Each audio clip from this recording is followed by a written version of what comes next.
I heard that you had a New Year's Eve event. We do. We didn't put that in. Yeah, have a New Year's Eve event. That's correct. Yeah, we have a New Year's Eve event at our park. We've been doing it for about 4 years now. It started as about before when the year I became a manager. The New Year's Eve event was it's midnight, get out of our park.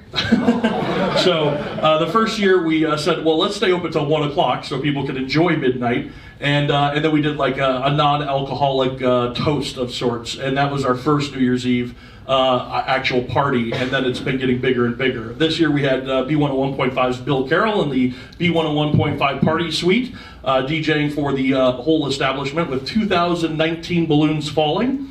And every hour we bring in a new year of fun, and we had Elsa and Anna.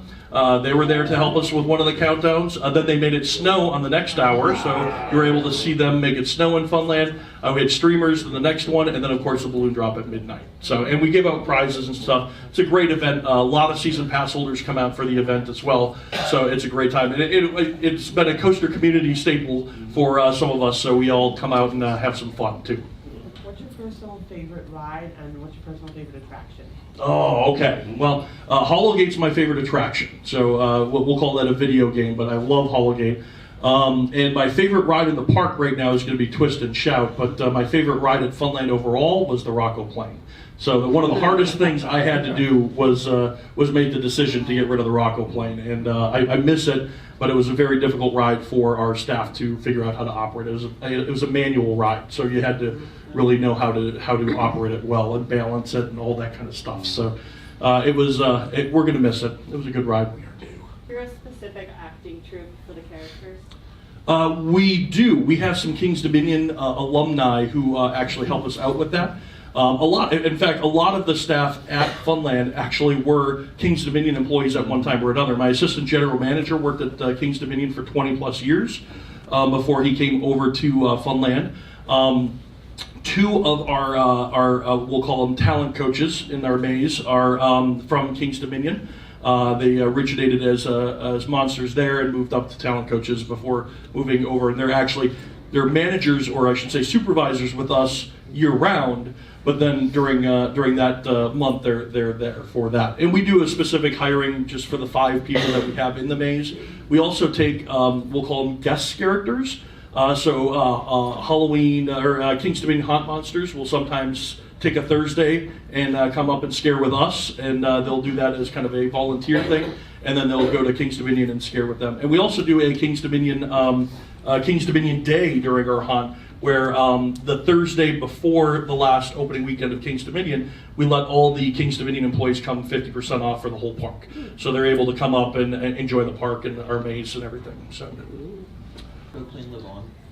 The Rocco Plane did not. The Rocco Plane was the person who purchased it from us already had a Rocco Plane, and they needed the parts, and it was cheaper to buy an old Rocco Plane than it was to have the parts manufactured, and so they took those parts to help keep their Rocco Plane alive, and then they actually sold some of that Rocco Plane to keep another Rocco Plane alive. So ours kept 2 Rocco Planes in circulation. So exactly. Yes. Will you do a special event when your go-kart track opens? Yes, we don't traditionally do media events. We call them VIP events. We did it usually once a year in August. We do so much that it's hard to hold an event every time we open a ride, because last year we did 3 different rides or attractions. So we just did an event every August. This year, however, since we are spending the $1.2 million for a go-kart track, we figured we need to kick this off in style. So we're working with local radio stations to do a first rider giveaway, and then we're also going to have local media and everything out for that event as well. And we're not exactly sure when it's going to be, because we're kind of trying to get it open as quickly and safely as possible. Right now, we're looking at April 1st is the opening date for the go-karts, but that could be pushed back due to cold weather, rain, snow, all of that. So, Sam. Do you have room to expand? Room to expand. Well, let me see if I can go back a little bit. There we go. All right, so this is a picture of what Funland looks like. And at this point, every single time we've done something in the last 5 years, we've had to remove something in order to put something in. We usually try to remove rides and attractions that are not as popular as our most popular ones, and the ones that are popular, we usually try to replace them with something that's the same version but better.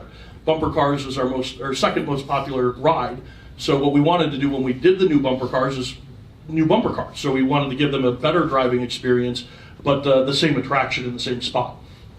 As you can see from here, we have this actually is our bumper boat pool. That's not there anymore. Bumper boats have been gone for 3 years. So this is actually a big field. Our roundup, which if you don't know, is from Liberty Land. So that is Elvis Presley's roundup. A chance that he has been on that. That's right here. We have some space here. And all of these rides are currently there. The Rocco plane is not, but the teacups were moved from inside outside. When we first, and I may be giving away some secrets here, when we first thought of the idea of building a go-kart track, we said, wouldn't it be cool if we designed a GCI roller coaster and a go-kart track so they intertwined and went crazy? And Adam House said, that's a really cool idea, and that'll cost you $10 million. And I said, it's not that great of an idea. So we said that, we talked with them, we talked with Gravity Group, and if there was a chance that we were going to be able to build a coaster for the right kind of price tag. And it just wasn't going to be feasible. We never even got off the grounds with talks. Our other big issue is to the reason why we can't build a GCI or a Gravity Group coaster is parking. So everybody says, oh, you just build it, people will come. Well, people are coming. And they're coming before the roller coaster. So on a day like Saturday in February, March, April, we run out of parking spots. We can't park anybody anymore. So we don't have the parking necessary to withstand a growth of a coaster. So, even building this kind of go-kart track is a very risky thing for us because before the go-kart track, we're running out of parking. So it's going to be even more difficult to spread that out through the upcoming year to see if we can get people to park at different times instead of 3 o'clock on a Saturday. Yes? So you build a parking garage. The parking garage is more than the roller coaster. The coaster goes over top of on top of it, goes off. Yeah, well, if we had Roller Coaster Tycoon or Planet Coaster, this would be much easier, yes. Again, I would be, I want a coaster just as badly as you guys want a coaster, and if there was a way, I'm going to find it.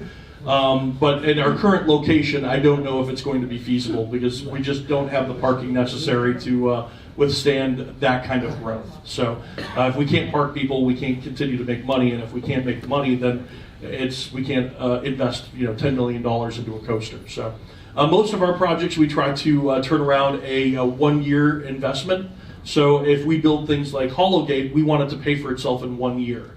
Everything we've done up to that point has been on that kind of timeline. The only thing that we have done so far that isn't on that timeline is the go-kart track, and that's going to be a multi-year investment where we won't recoup that cost for another couple of years. I thought about to ride. I'm sorry? To ride. Price to ride. 1.2 million. So very exclusive. No, it's going to. We don't know yet. We haven't made the prices yet, but what we've been talking about is probably in the $10 range. That's very comparable to what other parks offer for most of their go-kart tracks. So I think that's very reasonable, especially for what we're going to be offering with this one. Are there hints of something else coming? I forgot to talk about the name change. Sam, you were supposed to remind me about the name change. We changed our name to Funland of Fredericksburg because we wanted to, when you said Central Park Funland, most people didn't know where that was or thought it was in New York. So we wanted to rebrand ourselves to the city of Fredericksburg and not to the area in which we're in right now, which is Central Park. So yes, Funland of Fredericksburg was a very obvious choice. We actually got this idea as we were leaving Go-Karts Plus one day. We went down to Go-Karts Plus. We're good friends with Jeff down there. And as we were leaving, the owner said to me, he goes, why Go-Karts Plus? And I said, well, it's a very descriptive name. Go-Karts Plus. They got some stuff. So he said, and I said, one of the things that I would love to do is change the name to, Funland of Fredericksburg or Fredericksburg Funland, and the owner jumped on it right away. And within weeks, we had already started the proper things to change the name. Now, when you go over to our building today, you're going to see a very blank-looking building because they took down our Central Park Funland signs, but then realized our other signs weren't done yet. So they were supposed to be up before New Year's Eve, and now we're still waiting, but we're hoping this Monday or Tuesday our new signs will be on the building with our new logo. So the old logo will still be around. I got 1 minute left. So your other question was other locations, right? I don't think I can talk about that yet. No, it's obviously we have a great formula that we have at Funland, and we think that it would be great to have that in other locations. So we're always looking for different ideas and ways to expand. And if we can't continue to expand in our current spot, then maybe the next best thing is to find somewhere else to expand the Funland name. All right, 30 seconds. Yes. Is your roundup still at your park? It is. I don't know if it's open today because of the weather, but we'll find out as we get further into the day. They'll let me know as to what's going to be open outside. But we try on the weekends to get everything open. We're a year-round park, so if we can open it, we're going to open it. We want it open just as badly as you guys do. So, but it's a tire-driven ride, so if it's wet at all, we can't operate it. So we have to wait until it dries off.